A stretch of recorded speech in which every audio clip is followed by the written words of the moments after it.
On the night Princess Amara of Icena Kingdom refused to obey ancient tradition, the sacred drums stopped beating, and the ancestors fell completely silent. By dawn, a curse older than the kingdom itself had awakened, and it would follow her bloodline for generations to come. This is not just a folk tale passed down for entertainment. It is a warning whispered by elders, a story mothers told their daughters in hushed voices by firelight, a story carved into memory with blood, pride, and defiance. The year was 1672 in the flourishing land of Icena Kingdom, a place known for its red earth, towering Iroko trees, and traditions older than anyone could remember. The kingdom was ruled by King Obasi III, a wise and respected ruler who believed with all his heart that a kingdom could only survive when its customs were honored without question. To him, tradition was not optional, it was the backbone of existence. His only daughter, Princess Amara, was born on a night of violent rain and rolling thunder. The palace shook as she took her first breath, and the royal diviners declared it a sign that she would be no ordinary child. As Amara grew, it became clear they were right. She was brilliant, fearless, and sharp-tongued, with a mind that refused to accept answers simply because they had always been so. While other princesses were taught obedience and silence, Amara was curious. She asked dangerous questions: why women inherited silence, why tradition could never bend, and who truly decided that the ancestors could never be challenged. Those questions followed her like shadows, quietly shaping a destiny she could not yet see. In Icena Kingdom, there existed a sacred law known as the binding of the first blood. Every first daughter of the royal bloodline, upon reaching her 21st birthday, was required to marry the high priest of the ancestors, a man chosen not by love or choice, but by divination. The purpose was not romance, it was balance. The marriage bound the royal bloodline permanently to the ancestors, ensuring protection, prosperity, and peace for the kingdom. Refusal was unthinkable. No princess had ever dared to say no. Until Amara. On June 14, 1693, beneath a sky heavy with heat and unease, the royal council gathered for the ceremony. The high priest, Elder Nwoye, stood before them, his hands chalked white, his staff carved with ancient symbols. He was nearly 3 times Amara's age. As the drums summoned her forward, Amara stepped into the circle, lifted her head, looked directly at her father, and spoke words that froze the air itself. She said she would not marry a man chosen by fear. The council gasped, the drums fell silent, even the wind seemed to stop breathing. Elder Nwoye warned her gently, his voice shaking not with anger but dread. He told her the tradition was not about marriage but balance, and without it, the ancestors would turn their backs on the kingdom. Amara replied calmly, without raising her voice, that she chose her own destiny, and if the ancestors wished to watch, then let them watch. That night, the diviners cast cowrie shells in emergency rituals.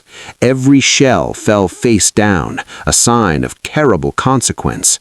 The oldest among them whispered that if Amara refused, her bloodline would carry sorrow like a shadow that never lifts. King Obasi begged his daughter in private to bend just once so the kingdom would not break, but Amara remained firm.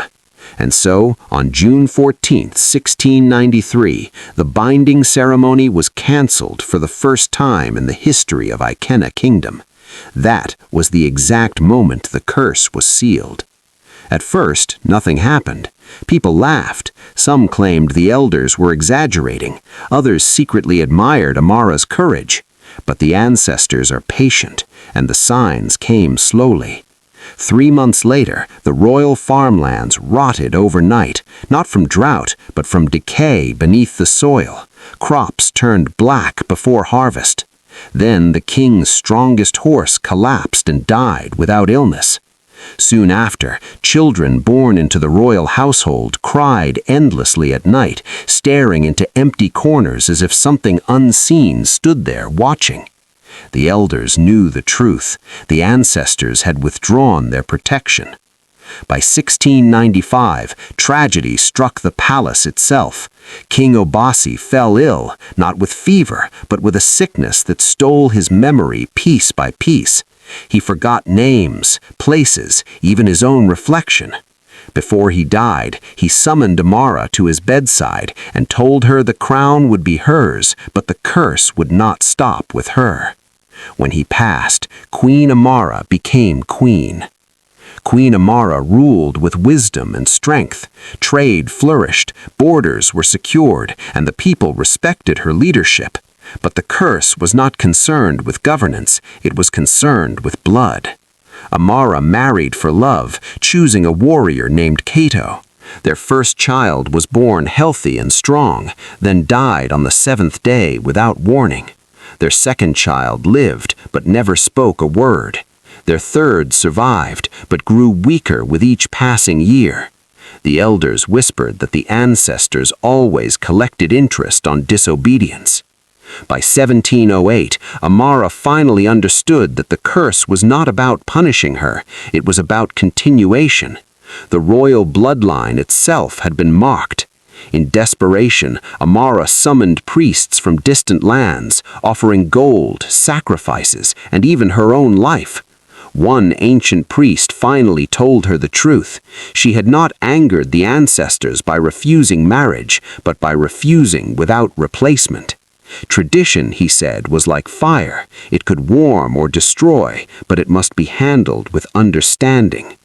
To restore balance, Amara would have to offer her blood willingly to the ancestors. On August 3, 1710, under a blood-red moon, Queen Amara walked alone into the sacred forest. She was never seen again. Some say she was taken, others believe she became a guardian spirit. But the curse did not end. Generations passed. The kingdom of Ikena fell, and its name vanished from maps, but Amara's bloodline survived. To this day, elders say every daughter born from her line will face a choice to obey tradition blindly or challenge it wisely. The curse was never against rebellion.